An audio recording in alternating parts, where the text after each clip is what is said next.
And by the way, getting back to the tragedy part, the other tragedy is kids growing up, kids growing up these days, not only are they all got their face stuck in their smartphone, 90% of them, 95% of them, but moreover, they don't even know what they're missing. They don't know, like, when I, they don't know when I was a kid, I remember driving through farmland areas, agricultural areas, and the windshield was covered with bugs. You remember this? Yes. Yeah, you don't get that anymore. It doesn't happen. And it's a function of, and so we could talk about, like, what are the main drivers of the extinction crisis, because we're definitely, in case anybody out there doesn't know, we're in the midst of an extinction crisis, and we can address it. And again, I think that comes back to, what's it going to take. It's going to take biophilia. I'm going to turn my phone off here. Okay. You can hear it, but I can hear it. So with that, we had a quick interruption there. So I think what it's going to take is biophilia. I think that's what it's going to take for us to restore the earth. More and more people realizing our sacred reciprocal connection with the earth. And if we say, gee, what's driving the extinction crisis? And it's a few primary things. I mean, it's habitat loss is one of them. We're taking all the best land and using it for industrial agriculture and development and stuff like that. To some extent, grazing animals that we like instead of wild, elk and other animals that would graze there, ungulates. So we have our own ungulates, cows and lamb, sheep. And I like lamb as much as the next guy, but I think we need a balance of wild animals. So it's this habitat loss and destruction, and degradation is one of the main drivers. And of course, there are all these other factors that people don't even think about, like light pollution. Turns out really has a big impact on us and other species. And and then there's a lot of evidence, especially when we think about birds and bees, and God knows what it's doing to us, but the EMFs, which is just it, ever since radar, there's been evidence that humans, there's some conspiracy theorists that you probably know this, that think that the 1918 quote unquote Spanish flu was maybe caused by or contributed to by, that was when they first introduced military radar on a large scale. Right. And so there's, and ever since then, it's just, we've been polluting our planet with ever more of these radio waves, EMFs. It's essentially electric and magnetic fields, frequency, fields. And it started with radar, then there was radio, then there was television, and then now it's like it's on steroids, because we cell phones, and just in the last 15, 20 years, we've had cell phones. Now they're going 5G, and that's a super small, intense radio wave, and they're talking about Elon Musk. I mean, some people think he's, a good guy. He's a freedom friend, and I don't know. My opinion is that he's controlled opposition at best. Right. Sure, maybe. Anyway, so I don't think that Elon Musk is one of us on our side. I don't think he's acting in our interests, and he's launching thousands of these 5G satellites. I mean, they're trying to blanket. He's one of the primary people that's actively blanketing the planet with 5G EMFs. And there's a lot of evidence that that's part of what, and then they're going to have, 5G doesn't travel very far because it's a small radio, it's a small wave. And so they need to have these relay stations nearby. So they're talking about blanking the cities with these 5G relay stations. So there's going to be one on every street corner, like a street light. You can already see them popping up. especially in other countries. It's starting to happen here. They're deploying this, and God knows what it's doing to us and the bees and the birds. Yeah. So I mean, that's another contributing factor. And then of course, then there's 90. I don't buy this crap mostly. I'm not perfect about it, but 95% of the food in the U.S. is quote unquote conventional. So that means they're using pesticides and synthetic herbicides and synthetic fertilizers, and the soil is sterile, it's dead. But those pesticides, that's another major contributing factor for the biodiversity, the extinction crisis. Um, and 95% of our food is not only conventional, but then 95% of our meat in this country is, factory farmed. It's like, when I think about it, I'm like, good God. Like, I'm the weirdo. I'm that 5% who's buying the organic and the pasture raised and the wild and the, local and whatever it is. Um, and then, of course, then it comes as no surprise that we're in this also health crisis. And I think the two are very much related, right? Because we don't love the planet, we don't love each other. We don't have the social connections. That was one thing that was really, I was in the Philippines recently. And that was one thing that, although from my perspective, not like I met every Filipino or lived there for years, but it seemed like in general, they had little connection to the earth, but they were very family oriented, and they had they don't need men's groups. They don't need sharing circles. They're just fucking connected. Right. Right?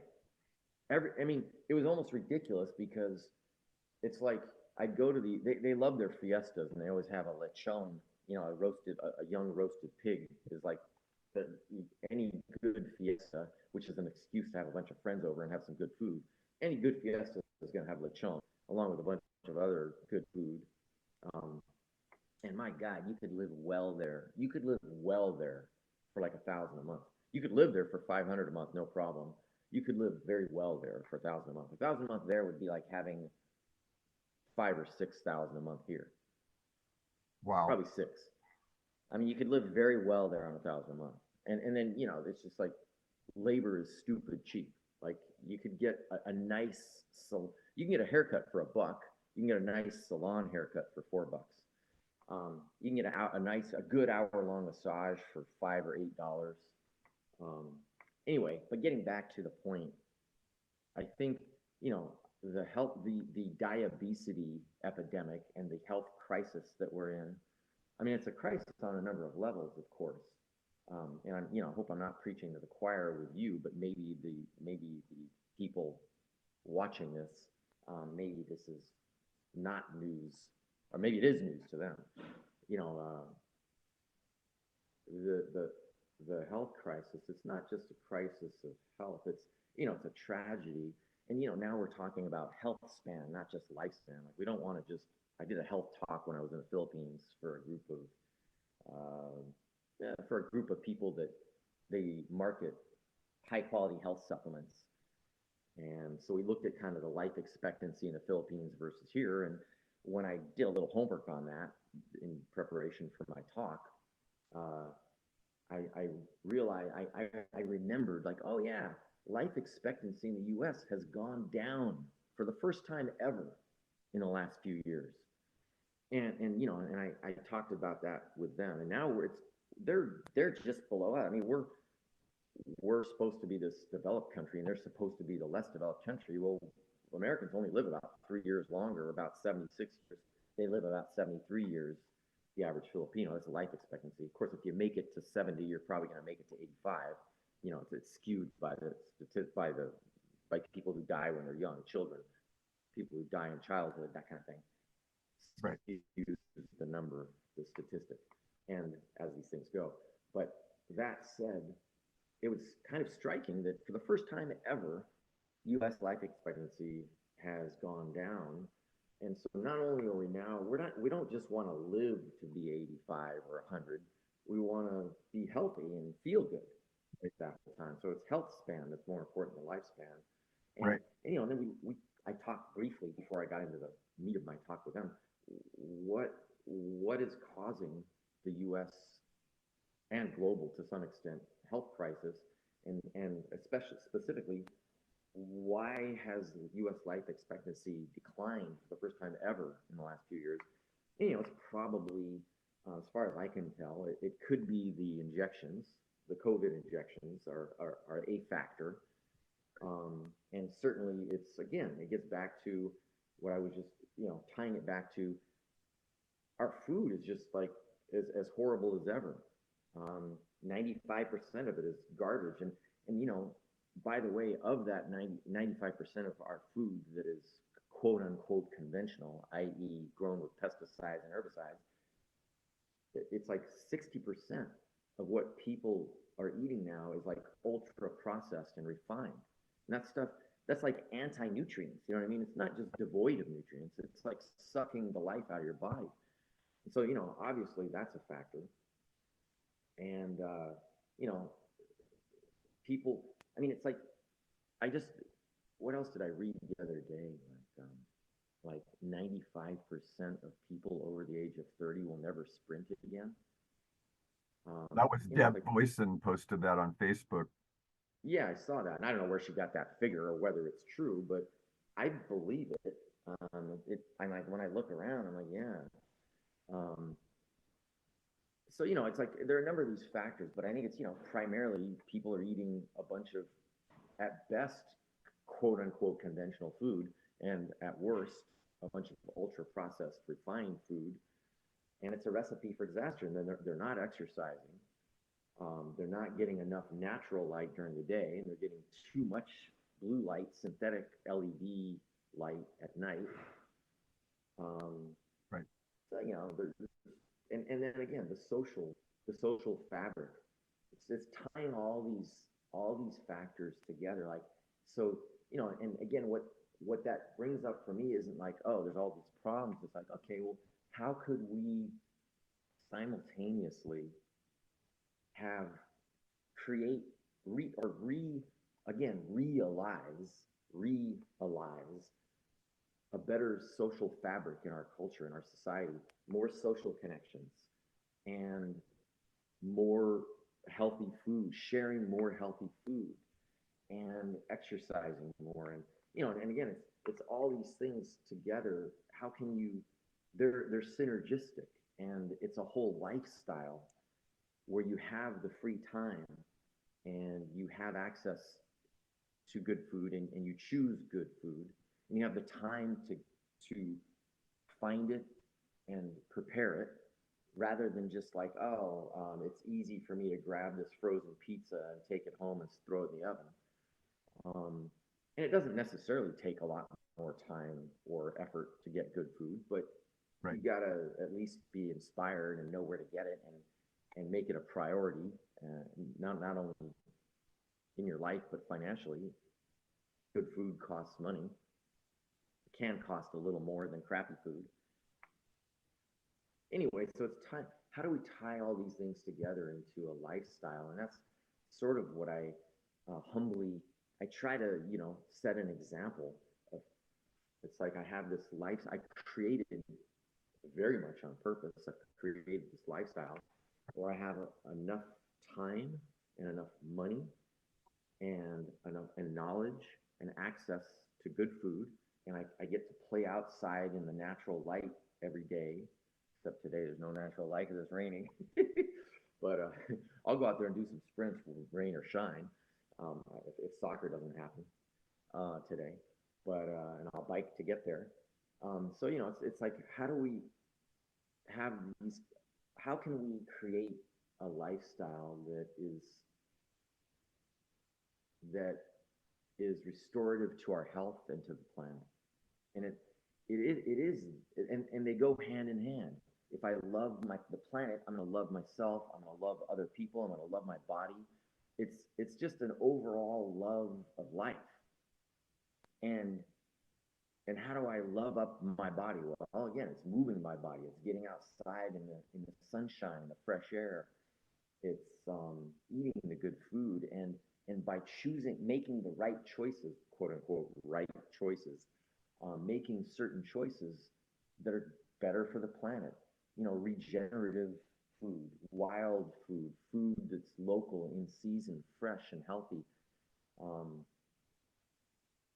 and again, I want this kind of a lifestyle for everyone, and that's where, you know, I for years I ran this finance. It was called SC Refig. It was the Santa Cruz Real Estate and Financial Independence Group. So I kind of, and several people, you know, it started off with a handful of us, and it grew to a group of like 100 people. At any given meeting, there were maybe 30 of those 100. Um, and we had speakers, and we, you know, shared investment ideas. So a lot of people figured out how to buy their first home. A lot of people thanked me. They became financially independent. And when you have, you know, time freedom and the financial freedom, and to me, it's a combination. For me, it's a combination. It's not like go out and make a gazillion dollars. It's a, how much is enough money for you, each person. That's, you know, how much is enough for you, and how much free time do you want? What would you like to spend your time doing, and how many hours a week would you like to do it? You know, these kinds of questions, which is, you know, there's a great book, a classic, Your Money or Your Life. Um, to me, that's a really great starting point, because it walks you through systematically, and invites you to document, you know, all these things. How much am I spending? What are my expenditures? What are my priorities? Are my priorities in line with what I'm actually doing? You know, how much passive income? You know, how much passive income do I have, if any? You know, all these things, going through it and getting really crystal clear on what's really important to me. And again, once you free up your time and your priority, and you have your priorities straight, and you free up you have financial freedom, then you can live a very healthy lifestyle. And turns out, if your cup is overflowing, then you can contribute to others. And, you know, I've done a little bit of that over time. I donate a little bit of money to charities. My favorite is always Nature Conservancy. I love what they do because it's win-win. It's, you know, they do kind of win-win ways of saving the planet, or restoring the earth, is I guess the way I think of it. And I've volunteered in different capacities over the years. I've taught a little bit at local universities, not because it was great money or it was consistent. It was just like, okay, this is a way I can contribute a little. Anyway, I'll pause. I just kind of was like, rah, rah, rah, rah, rah. Maybe you want to jump in. What I want to do, I got about 5 or 6 things to add in, to clarify for the viewers. So I'm gonna rewind back and then come forward to where we are, so people can understand. First off, I set up a 4 foundation system. So very quickly, it relates to a lot of what you said. Is if you don't have these 4 foundations, these 4, at least conceptually for most people, then it's like if you have a crack in your foundation of your house, of your health house, then your house isn't going to be very strong. You understand this. So the first one is your ability to choose clearly. If you can't choose clearly, you're not going to get anywhere, which determines your blood sugar. Then you got to be able to break your food down, but that's tied into your nervous system, right? If you're always stressed out, you're not making digestive juices. And then there's detoxification's the 3rd foundation. So if you can't break down the poisons in the environment, of which, so you're talking about 5G, so that means 5th generation, right? But they're radio frequency, it's like a microwave. And I talked to veterans who used to stand in front of the radar to temporarily sterilize themselves when they were out on shore leave in Singapore or whatnot, when they're going to go, be with the ladies. And so veterans had told me the danger of radar. In Furstenberg's book, The Invisible Rainbow, they did a study in 1860 when they were putting electrical lines up, 1860, 1870. And the data was 30% of the population was, quote, electrically sensitive in 1860, 1870. So fast forward to now, we have a group of people on the planet that are canary in the coal mine, right? And that's one of the toxins is radiation damaged tissue causes your cell membranes to open up, your gut lining to be leaky, and your blood-brain barrier to be leaky. That's from Klinghart's own mouth, you know. I heard it about a year ago, and it just tied in with what I call radiation damaged tissue toxicity. So that's another downer for people is to, you know, like, okay. And then there's the fourth foundation. You got to be able to poop, pee, and breathe correctly, which to your point about sprinting and aerobic exercise. So then fast forward to low value foods. Well, you're in finance. Don't you want a good return on your investment? Right? You want to be able to put in the minimum and get the maximum back. And that's what good whole foods gives you. Yeah, like nutrient dense foods. That's, yeah. Right. You get a good return. Your biggest bang for your buck. Right. So how do you know that? I tell people, wait for an hour after you eat. If you don't have more energy when you're done eating, because I used to always want to take a nap after I ate until I found my diet, you know, and it was like, if you're tired after you eat, the meal didn't work. Straight up, you got to go investigate, what did I just eat? And then to your point about journaling, because you and I could probably both say, I'm here to champion what's free, what's from nature, and what's efficient and easy use of time. Because to me, when I started studying Taoism in the early years of my nutrition practice, it was all about the use of your energy, right? Don't waste your time and energy on worthless endeavors because you get no return back. And so to then fast forward to, you talked about overflow. Well, there's a word in Greek called agape. And I learned this long ago that the more I take care of myself, then I have a natural desire to give, a natural appreciation, a natural gratitude versus this dutiful, contrived, you know, like I stopped going to family gatherings years ago because it wasn't enriching for me. I was going out of duty. And so I just stopped going. It's like, it's not enriching for me. You can come to my people, family, and be enriched, but I'm not going down into the La Brea tar pit of delusion that you live in. You know, not everyone in the family, but it's like, you know, you call them energy vampires, right? People, you hang out with certain people and there's a, eh. And so for the viewers, then there are people like Karsten and I that are out here, and I'm up here with you, Karsten, because of the dean of the School of Nutrition when I was 29 years old at Cal Poly. I just told it the Weston Pricers in San Mateo, yes, on Saturday, he was fat with a big portal vein belly. He was smoking a cigarette, and he was an angry, irritable man. And here I am, 29 years old, freshly accepted to Cal Poly, School of Nutrition. And the first man I meet is this angry, fat, cigarette smoking dean. And I'm like, I'm supposed to emulate you? Like, you are the opposite of what health is. And so I said right then and there, if I can't be an example of health, I'm not going to be a health person. To your point. So here we stand up here. I'm not trying to be an example. It's just natural for me to want to give back to all the, because I had a great youth in a lot of ways, but I was a sugar eating, arrogant little prick in a lot of ways. That was highly traumatized because I was empathic. I was talking to ghosts and spirits and seeing things that people didn't see, and continually told I was wrong. And so the breaking of my neck up in Davenport here at age 21 was my wake up out of that, what you called, I thought I was invincible. Mm-hmm. You know, 21-year-old man, you totally can relate. You know, young men can relate. You got all this energy. And that's why the older men got to harvest the younger men's energy to make a better world